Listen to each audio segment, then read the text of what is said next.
Assalamualaikum warahmatullahi wabarakatuh. Nama saya Yani Persalina, saya dari kelas 12 MIPA 2. Saya akan mempresentasikan tentang peran kimia dalam kehidupan sehari-hari. Selamat menyaksikan.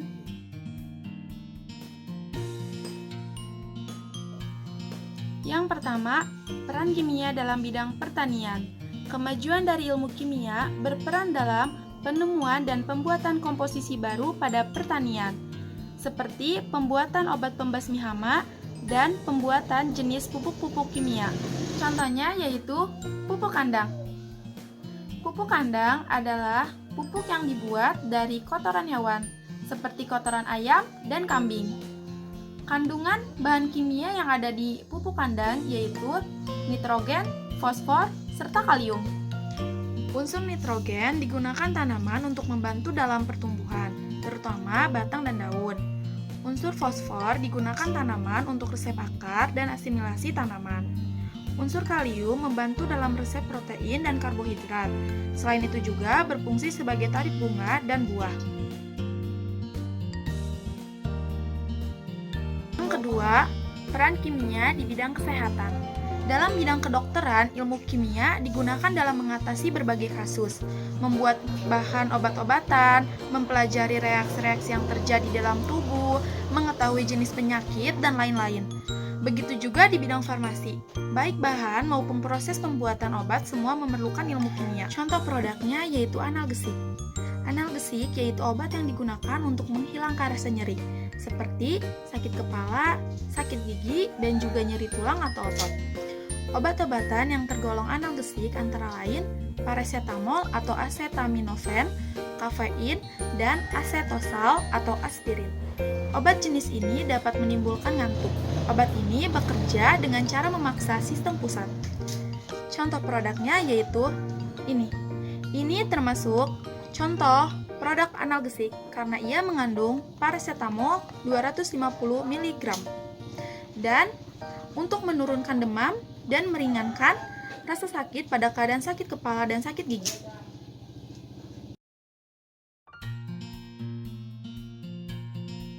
Yang ketiga, peran kimia di bidang rumah tangga. Secara umum, bahan kimia rumah tangga dapat dikelompokkan sebagai bahan pembersih, bahan pemutih, bahan pewangi, dan bahan pembasmi serangga. Produk yang pertama yaitu sabun mandi. Bahan yang digunakan untuk membuat sabun mandi sama dengan sabun cuci. Tetapi natrium hidroksida atau NaOH pada sabun cuci diganti dengan kalium hidroksida atau KOH karena sifat kalium hidroksida lebih lunak terhadap kulit. Bahan tersebut ditambah dengan zat pewarna, aroma, pewangi atau terapi, dan zat pelembab atau moisturizer. Sabun mandi dibagi menjadi dua, yaitu sabun mandi untuk tubuh dan sabun mandi untuk wajah. Sabun mandi untuk wajah ditambahkan kandungan zat seperti zat anti jerawat, madu, dan untuk melembabkan kulit. Produk yang kedua yaitu pembersih lantai. Bahan utama pembersih lantai adalah bahan yang bersifat disinfektan atau pembasmi hama, terutama bakteri patogen, spora jamur, dan bakteri yang berada di lantai rumah.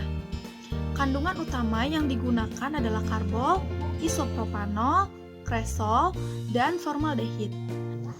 Bahan tersebut ditambah dengan bahan-bahan seperti pembersih atau sabun, pewangi, serta pewarna.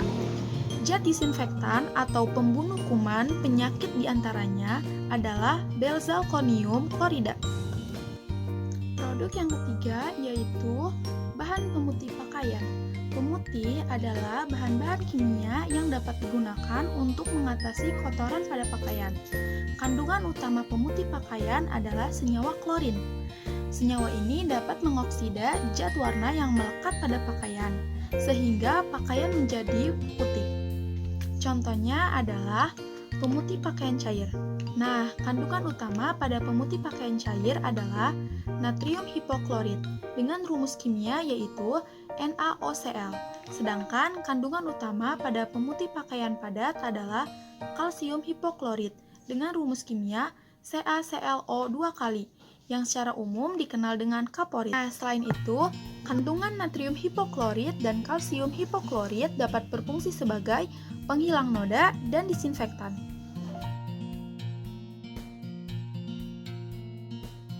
Peran kimia selanjutnya yaitu mengapa saat kita memotong bawang dapat membuat kita menangis?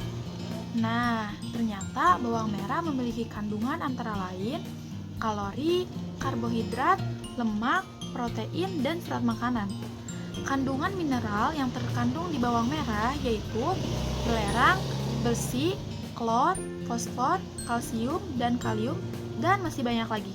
Selain itu, bawang merah juga mengandung volatil sulfur yang dapat memedihkan mata saat kita mengupas bawang. Dan bawang merah juga mengandung volatil yaitu zat eteris yang dapat membunuh bakteri.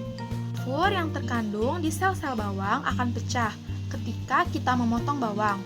Dan sulfur itu akan bercampur dengan air dan menyebabkan mata teritasi. Oleh sebab itu, kita akan mengeluarkan air mata.